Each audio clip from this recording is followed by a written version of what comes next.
They said the horse had no rider, yet it always appeared before battle. A dark shape against the light, silent and unmoving, as if it knew what was coming.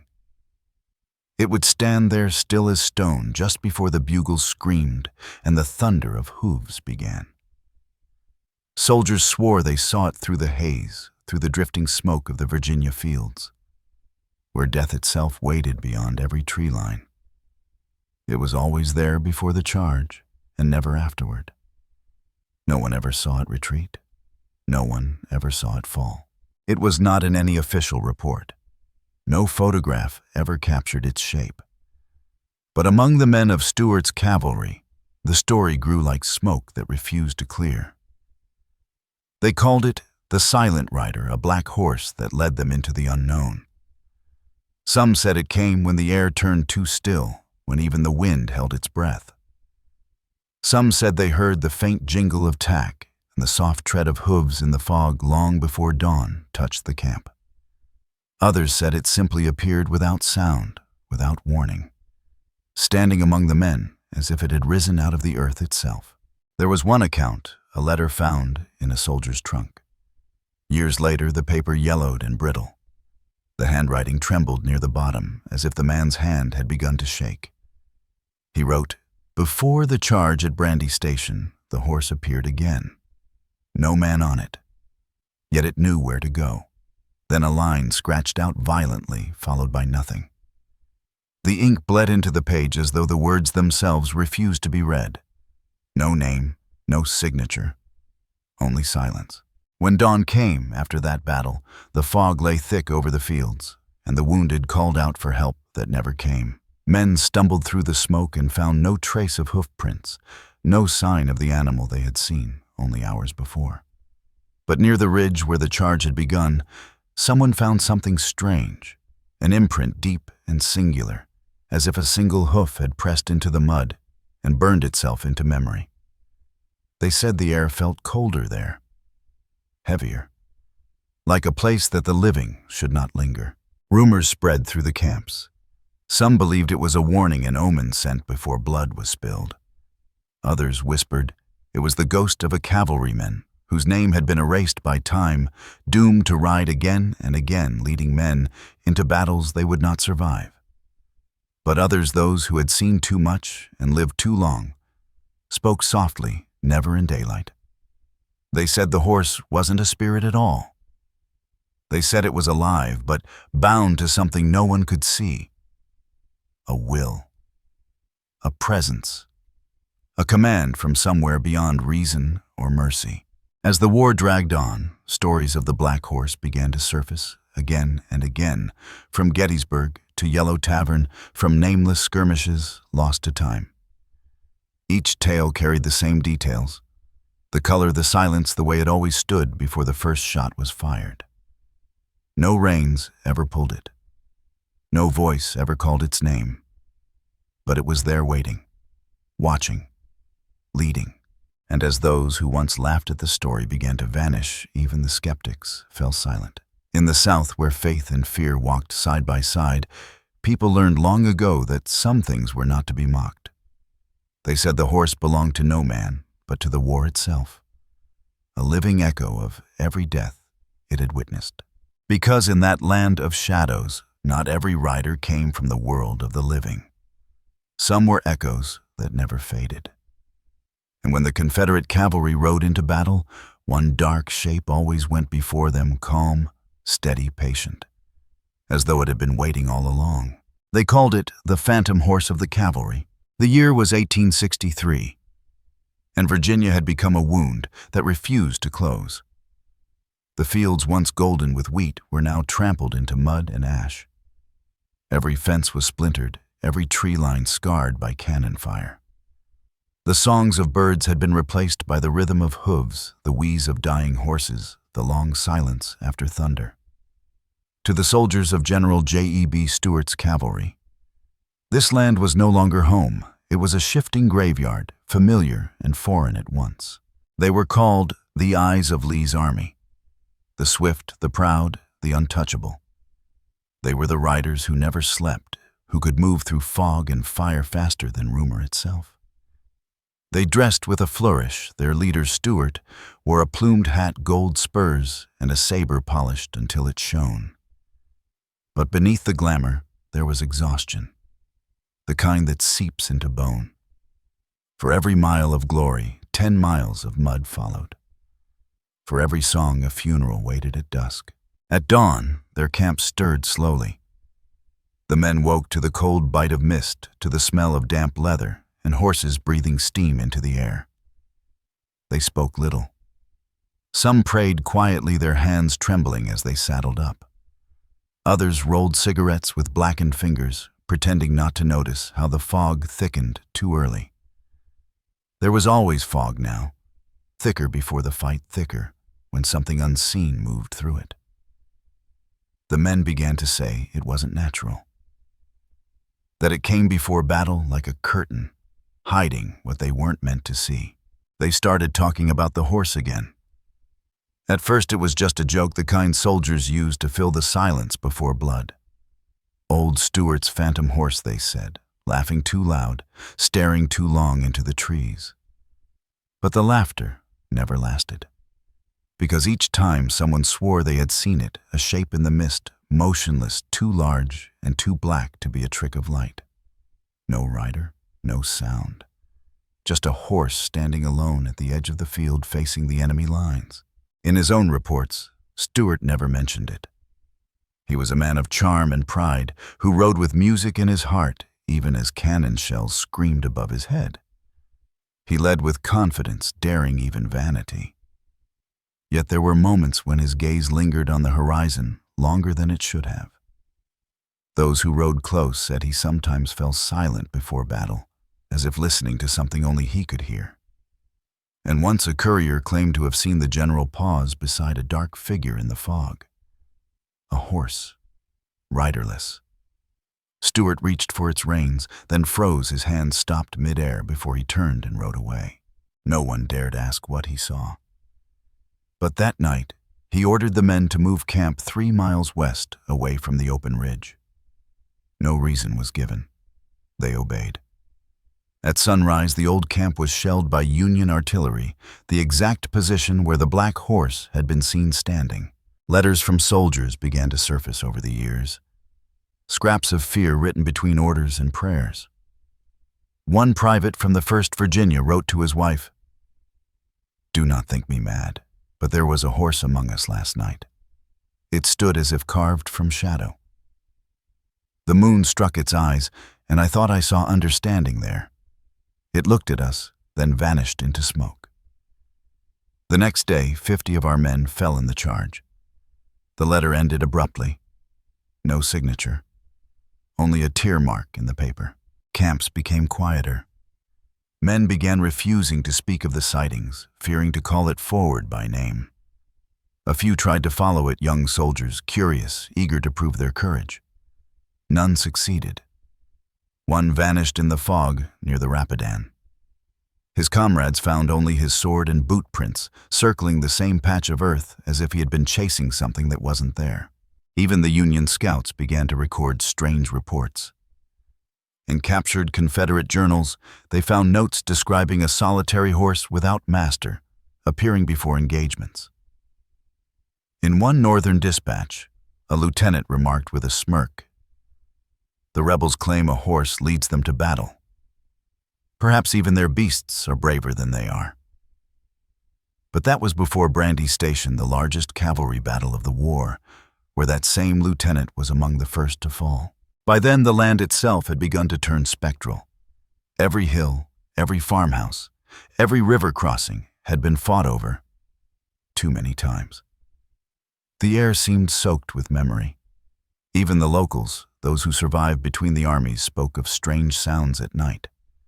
The clatter of hooves on empty roads, the low snort of a horse near the window when none were tied outside. Some said they'd seen it grazing alone at dawn, a black stallion with empty stirrups, steam rising from its body like smoke. The folklore spread quietly, mixing truth with terror. Old freedmen whispered that it was no soldier's horse at all, but a beast that had carried death since the beginning of wars. that wherever men fought and blood touched the ground, it would appear again, unclaimed eternal. It don't follow men, one said. It follows war. By 1864, the cavalry no longer laughed. They simply rode. Some made the sign of the cross when they saw movement in the fog. Others whispered old prayers from home.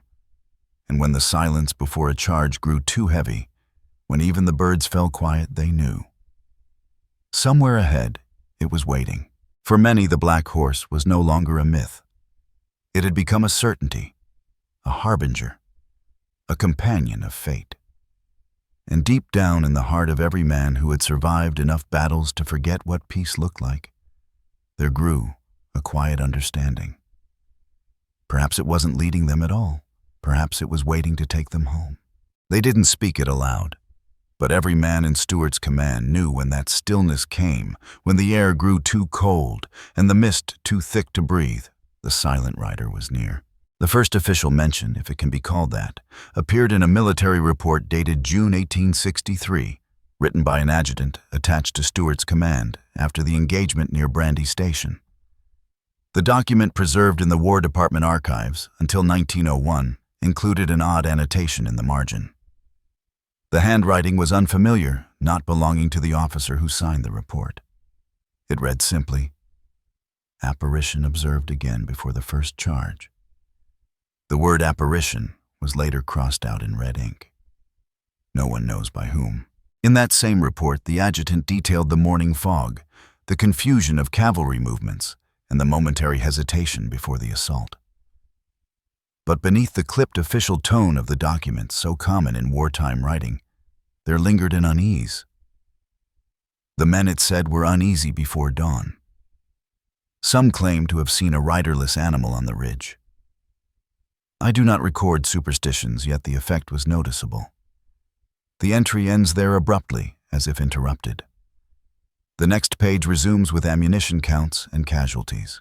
Over the next year, fragments appeared in correspondence and journals, sometimes as rumor, sometimes as confession. Lieutenant Henry Dobson of the 5th Virginia Cavalry wrote home in July 1863, "We lost half the squadron in that open field. I cannot explain it, Mother, but before the bugle sounded, the horse was there again. Not one of ours yet standing like it belonged to command. It looked toward the Union line, then vanished in the smoke." The letter was found in a collection decades later, its final lines smeared by rain or tears. Other testimonies emerged, scattered across time like stray bullets. A Confederate surgeon, identified only by initials WHB, kept a meticulous field log during the Battle of Yellow Tavern.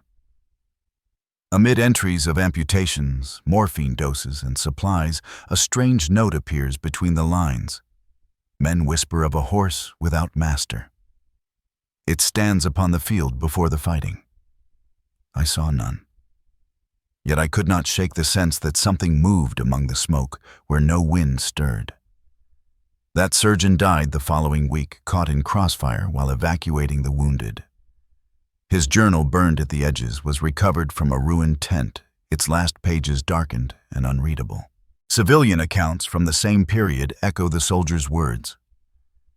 In the summer of 1864, a farmer from Spotsylvania County, a man named Eli Turner, told a reporter from the Richmond Examiner that he had seen a great black horse riderless galloping through the mist like a messenger.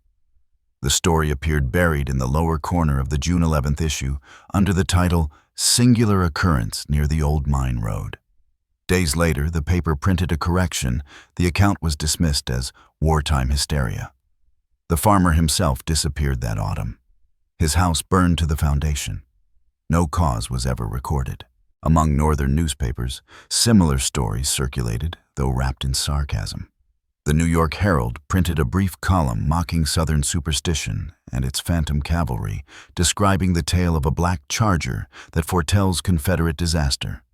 The article dated May 1864, the same month Stuart fell at Yellow Tavern. After his death, the Herald printed another line, half in jest. Perhaps his spectral horse rides alone now. Decades later, when veterans began to speak again, the tone changed. At reunions and commemorations, men who had once mocked the story began to treat it with a kind of reverence.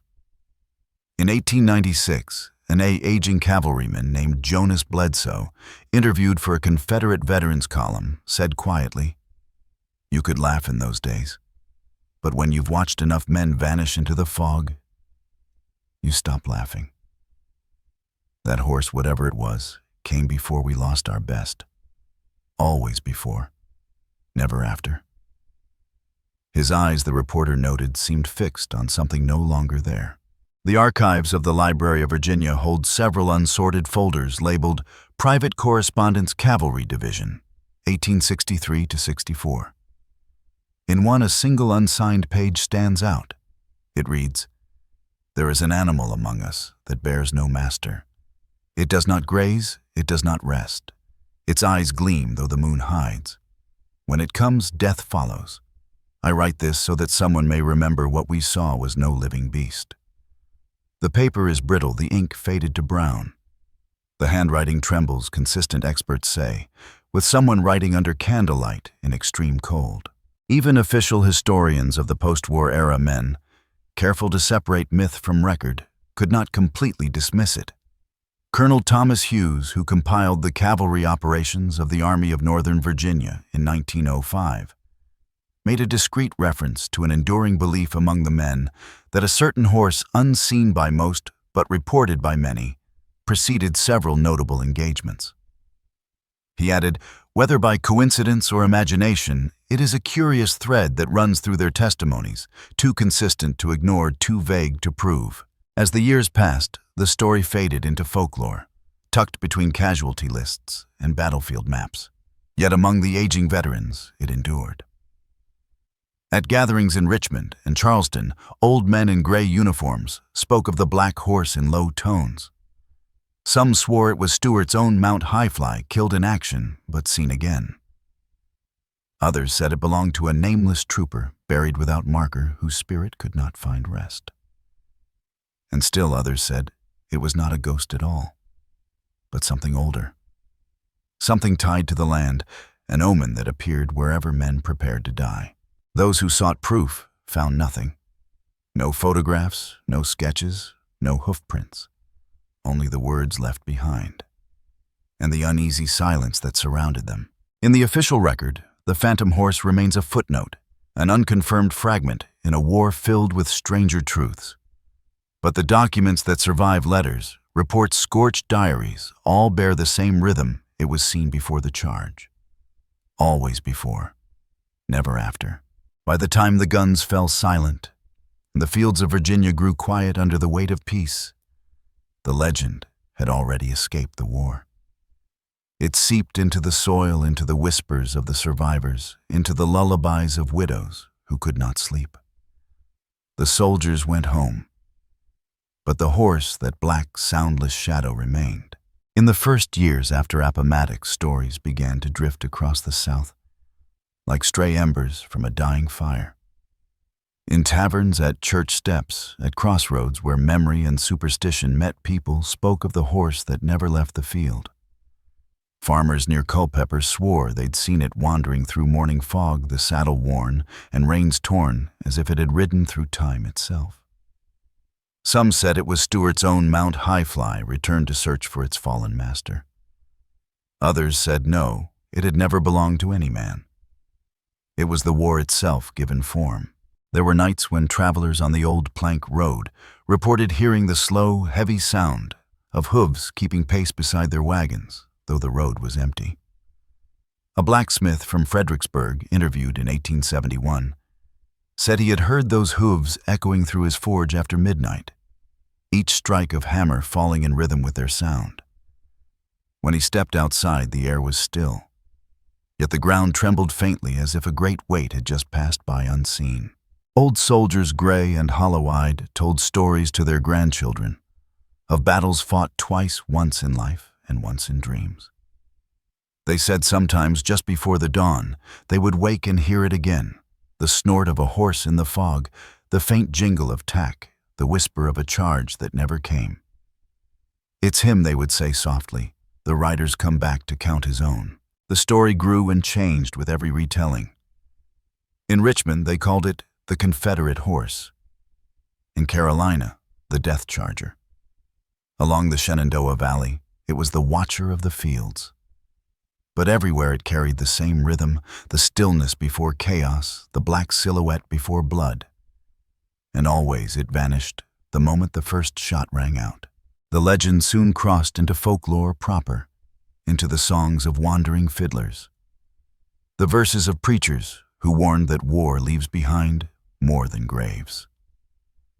A hymn recorded in 1879 in a small church near Spotsylvania bore a chilling line. He rides before the storm again, the dark one without name. It was sung in trembling harmony, the way old field songs carried grief in every note. Folklorists collecting tales of the South in the early 20th century found the same image repeating in every county touched by battle. A black horse with eyes like coal, a presence that comes before disaster, a sound of breath behind the living, an invisible rider whose shadow casts across time. Each telling changed its clothing, but never its bones. In Appalachia, mountain people folded the story into older superstition. They said the horse was a haint, a restless spirit without master, cursed to walk the ridges until all names of the dead were spoken again. To them it wasn't evil, it was duty. The horse carried memory. It bore the weight of every soul lost to war. He walks the earth, an old woman told a Works Progress writer in 1936, 'cause nobody ever buried him proper. And until they do, he'll keep looking. Some said it appeared not only before battle, but before tragedy of any kind. A fire, a storm, a death in the family. On misty mornings when the fields turned silver and the air hung heavy, people locked their doors and whispered prayers. The horse without a rider had been seen again. Newspapers, half mockery, half fascination, kept the tale alive. Singular disappearance of a horse near Hanover Junction read one headline in 1884. Another from the Charleston Mercury in 1892 told of a shadowy mount seen galloping across the ruins of Yellow Tavern under a full moon. No one photographed it, of course, but every few years, someone claimed to hear it. The legend crept into painting too. A faded sketch found in the attic of an artist's home in Savannah, dated 1888, shows a black stallion in a pale fog. No rider. Just the silhouette rough lines drawn in charcoal and ash. On the back, written faintly, "He waits where men once stood." The piece was unsigned. The artist was never identified. For the people who lived in those haunted counties, the horse became more than myth, it became explanation.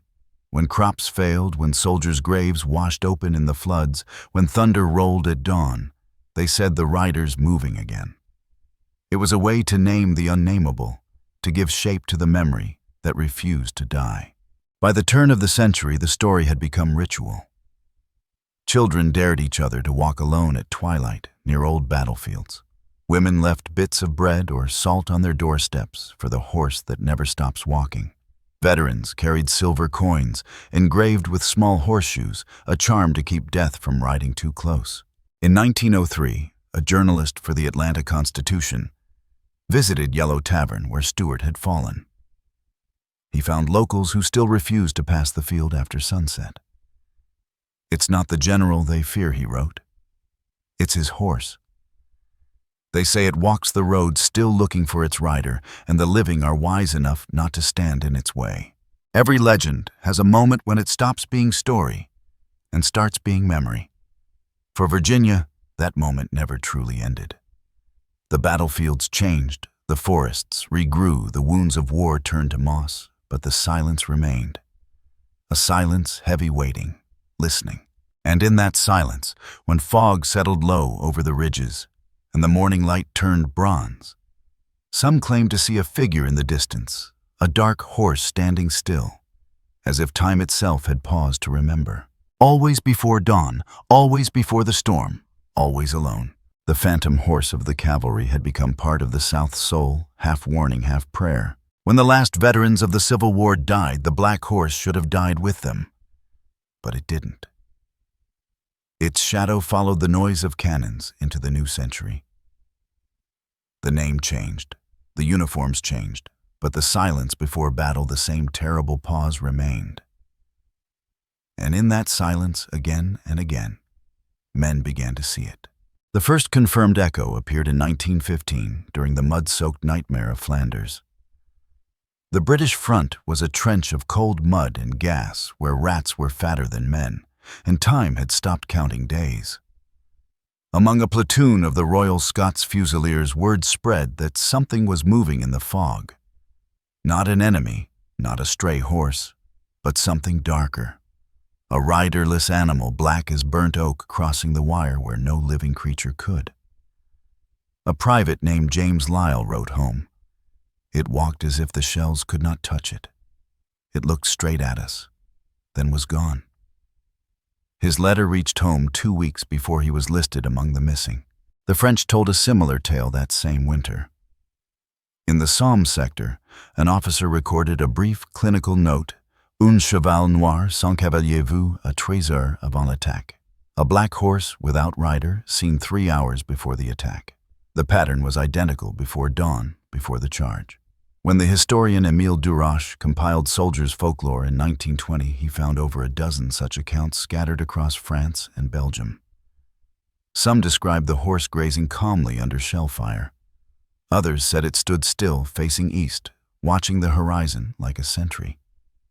Duroche dismissed it as hallucination born of nerves. Yet his final entry betrayed doubt. If it is delusion, then why always before battle? Why never after? When war returned 20 years later, so did the horse.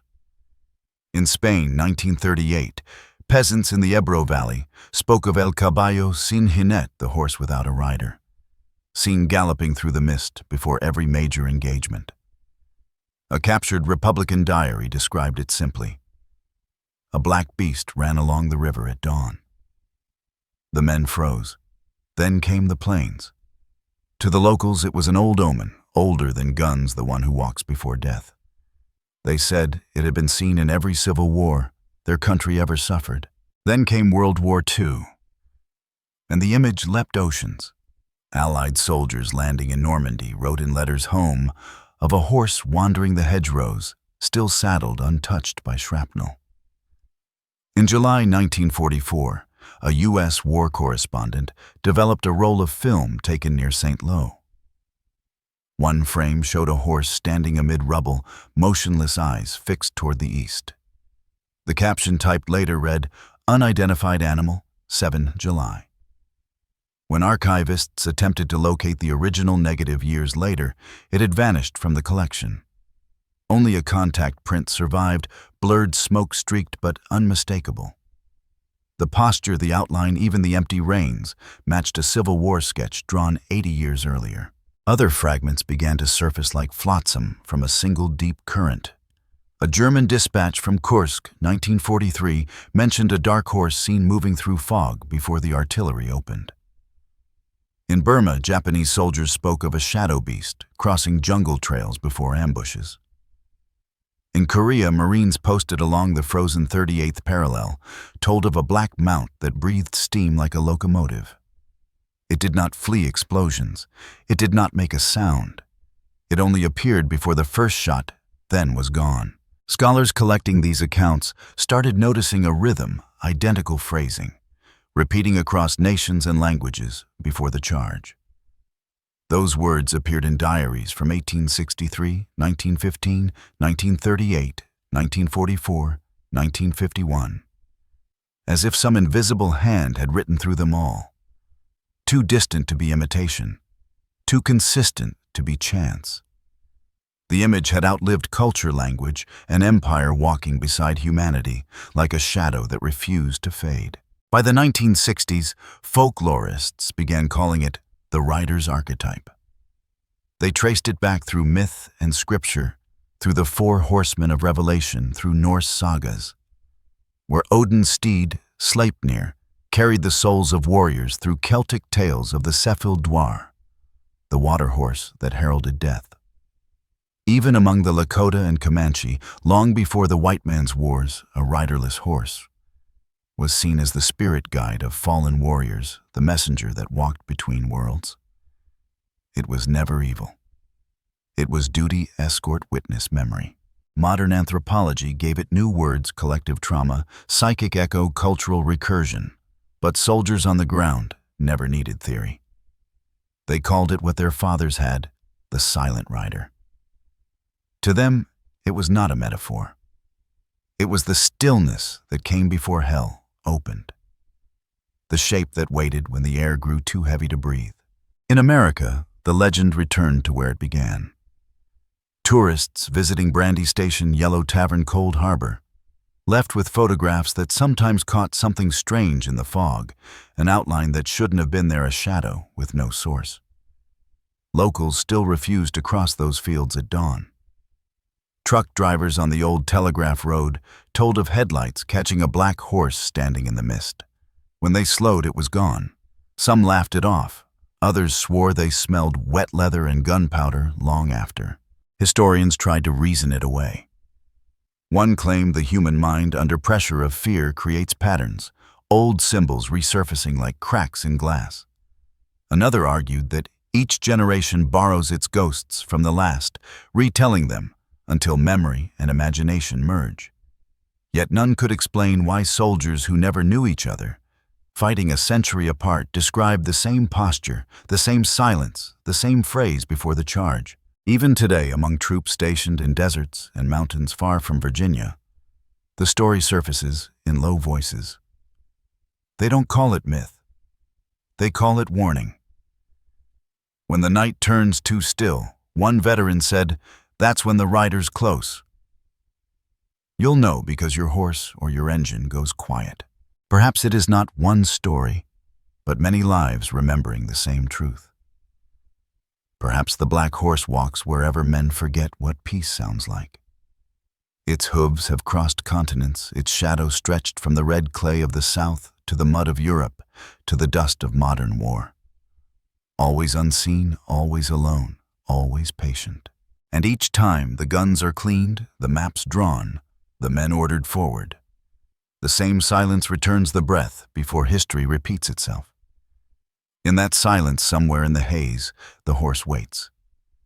It has no rider because it carries them all. When the world goes quiet, when dawn hesitates, when the ground begins to tremble before the first command, there it is again. The black horse, the silent one. The witness that rides before every war. It began, as many hauntings of history do, not with a scream, but with a whisper inside the archives. By the early 2000s, the phantom horse of the cavalry had become little more than an anecdote tucked between legends. Most scholars dismissed it as a poetic invention of weary soldiers, a metaphor for death wearing the shape of a horse. But in 2009, that myth began to breathe again inside a small temperature-controlled room of the Virginia Historical Society. Archivist Eleanor Vance was not searching for ghosts. She was digitizing the Carter Collection, a series of Civil War field diaries and correspondence donated by descendants of a Confederate quartermaster. The job was monotonous, thousands of letters, receipts, and brittle fragments of memory. Until she found one envelope sealed in wax, its label, in uneven ink, Private H.B., 1864. Inside was a single albumin photograph, sepia-toned, ghostly in its decay. The image showed a broad valley drenched in fog, the shadow of a cannon at the lower edge, and near the center, a small, almost indistinct shape. A horse, dark, riderless, facing east. The trees behind it seemed blurred, as if the air itself bent around the figure. At first she thought it was damage to the plate. But when she tilted the photo under the lamp, the details sharpened. The reins hung loose but taut, as though an invisible hand still held them. The saddle gleamed faintly. Below the image, a faint inscription read, "Before the charge." He came again. She froze. The handwriting looked old, but there was something precise about it, measured almost too modern. When she compared the ink and pressure to other letters in the box, none matched. No one knew who HB was. No one could identify the terrain in the background. It looked like Virginia, but the ridges were wrong. The trees too thin, the valley too wide. As if the photograph captured a place that existed and didn't somewhere between geographies. She scanned the image. The first attempt failed. The scanner froze. The second produced a corrupted file, only static, streaked with a dark shape that looked suspiciously like the curve of a neck. The third time, the computer emitted a faint hum, then blacked out completely. The archivist who helped her swore he smelled ozone and burning film, though the machine ran on cold light. They logged the anomaly and sealed the photograph in a protective sleeve. But that night, security cameras caught something strange.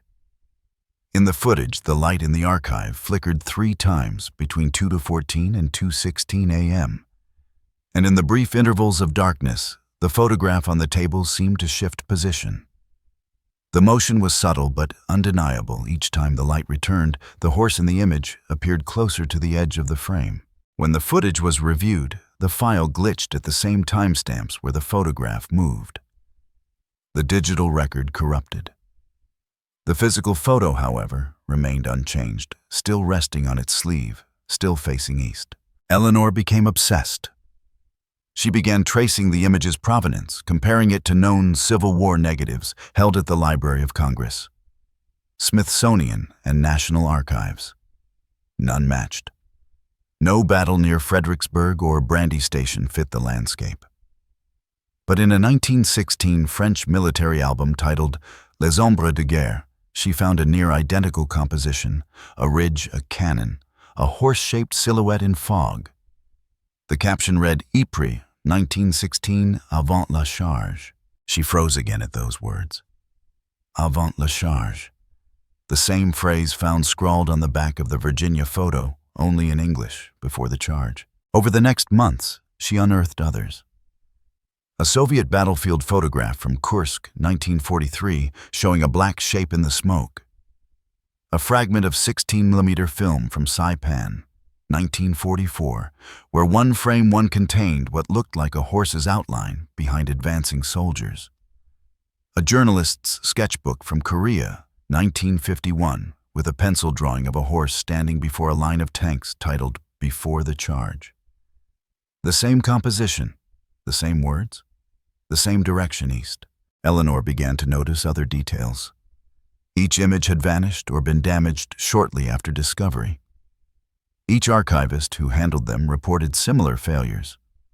Power surges, corrupted media, or inexplicable film deterioration. Some claimed to hear faint rhythmic sounds, soft hollow like hooves on hard ground when handling the plates. The archivists joked about it. But she stopped laughing after one night, when her scanner refused to shut down, and the hum continued long after the power was cut. The sound was steady, even distant, like something pacing. By 2011, she had compiled over 60 such cases. She presented them at a historical symposium in Richmond. The audience listened politely until she began displaying the photos in chronological order.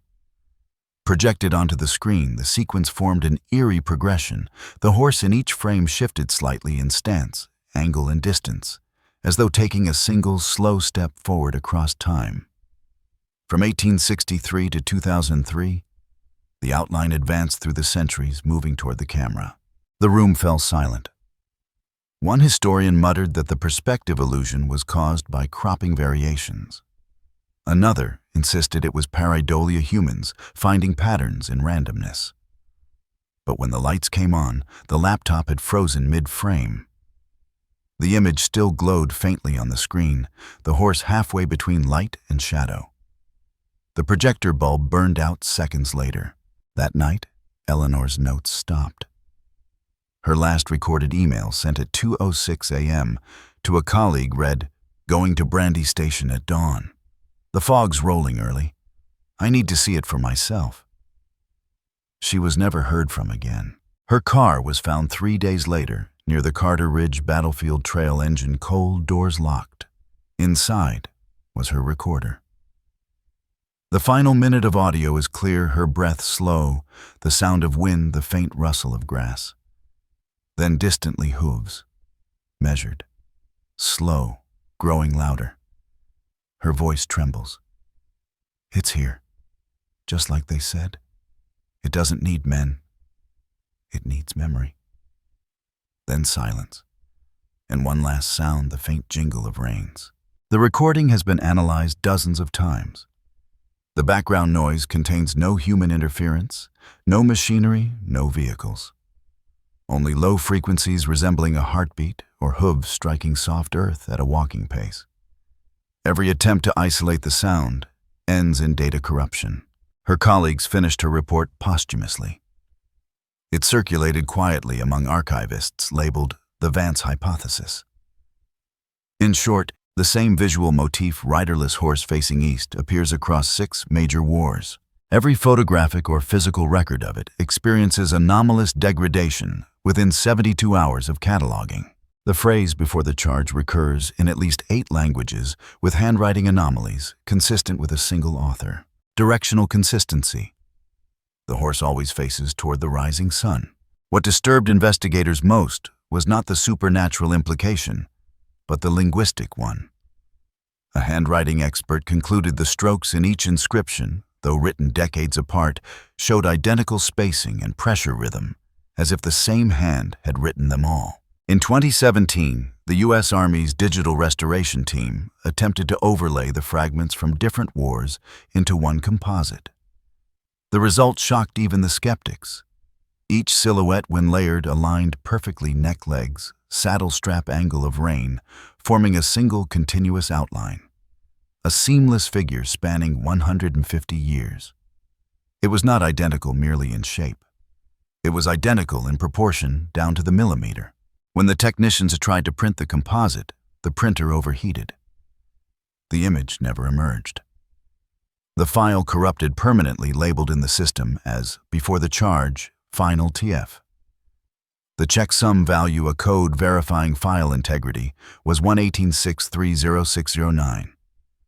Historians later realized that was the date of the Battle of Brandy Station, the very battle where the legend began. By 2019, the phenomenon had reached modern battlefields. Drone surveillance footage from eastern Ukraine captured a black horse-shaped silhouette standing in smoke at 04:57 a.m. The timestamp placed it precisely 3 minutes before the first artillery fire of the day. Analysts noted the shape persisted for only 2 frames, then vanished without displacement. When the frames were extracted for analysis, the data fragmented pixels, freezing into a static wave pattern identical to the Vance photo's corruption signature. Was it myth repeating? Or something else? Something that existed, not in place but in time, appearing whenever humanity circled back to the same act, the same threshold, the same sin. Historians began to whisper of a different possibility. That the silent rider was not a ghost nor a curse, but a constant. A law of the human condition. The visible footprint of recurrence itself, appearing before every battle in every age, not to haunt men, but to remind them they had done this before. Because the horse never looked west. It always faced east, toward light, toward beginnings, toward the promise that humanity would forget and begin again.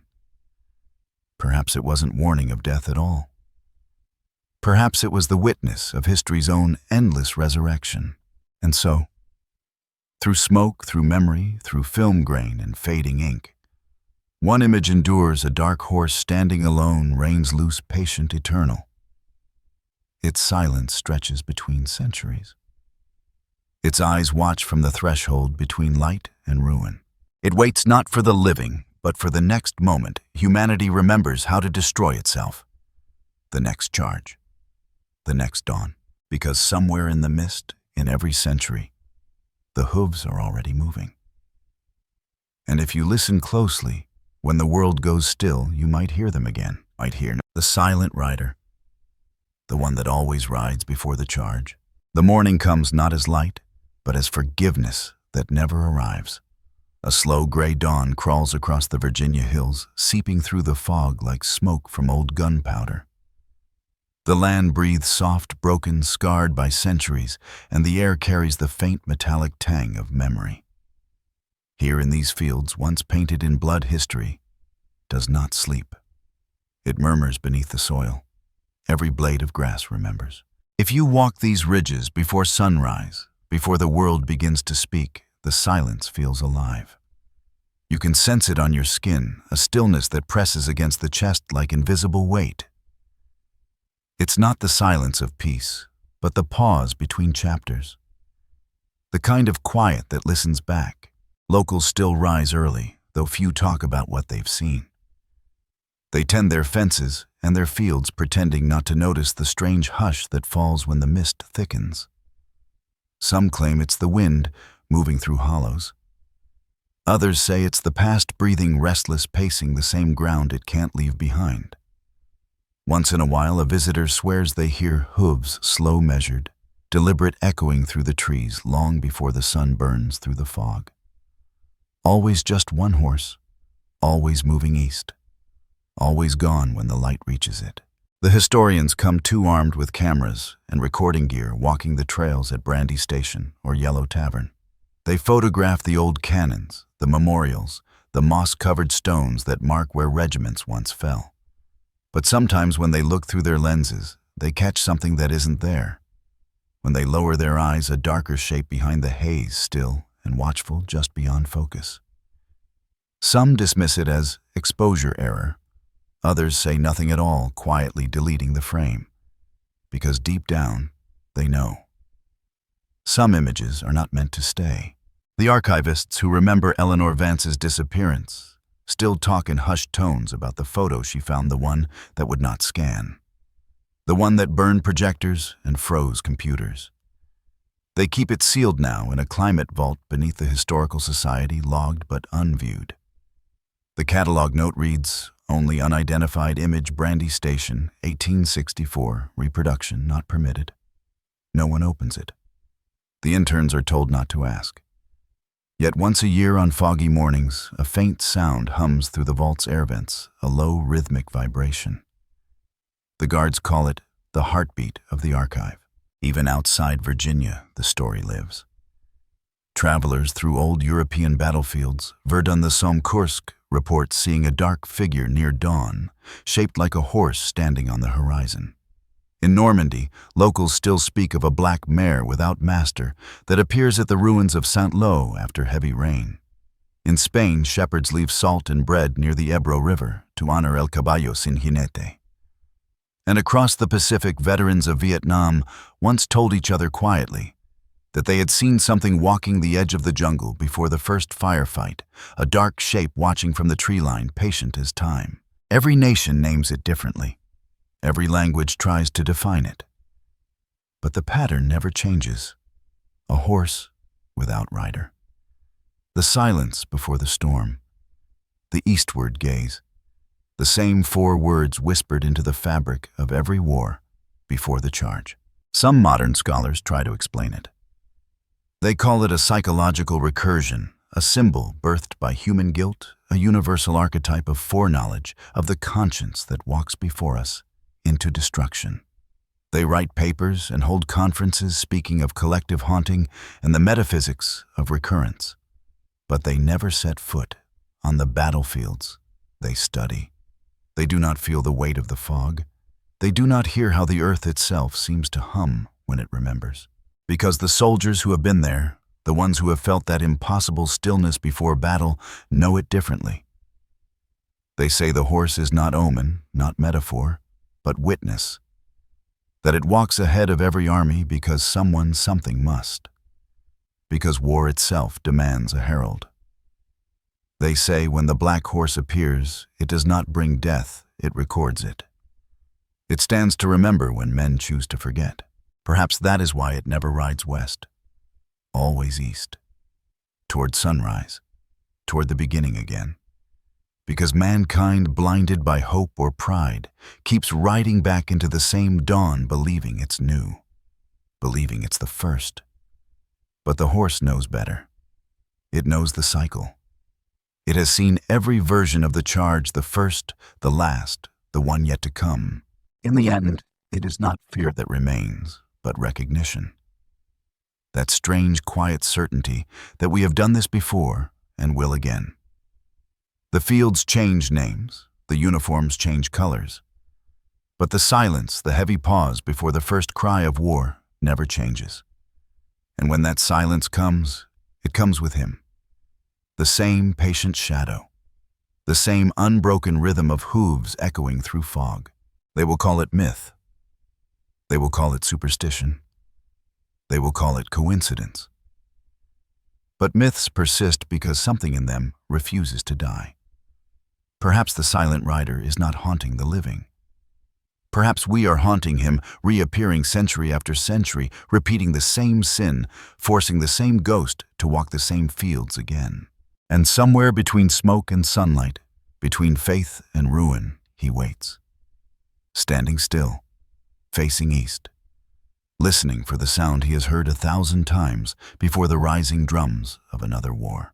When that sound returns, when humanity once again holds its breath before destruction, the fog will thicken. The world will grow still. And from somewhere in the mist, the faint rhythm of hooves will begin again, steady, calm, merciless. It will happen quietly. No thunder, no light. Just the old world exhaling and the black horse walking forward. He will not look back. He never has. He simply rides before us, the last truth that follows every beginning. And when the last echo fades, when even the sound of him dissolves into wind, there will be silence once more. Not the silence of peace, the silence of waiting. Because the silent rider is not gone. He never leaves. He only waits for the next charge. Camera holds on empty fog. A field breathes. The wind moves through the grass like a ghost remembering its shape. Somewhere far off, one hoofbeat. Then another, fainter, slower. The story ends the only way it ever could, with silence. And the long, steady sound of a horse walking away through time.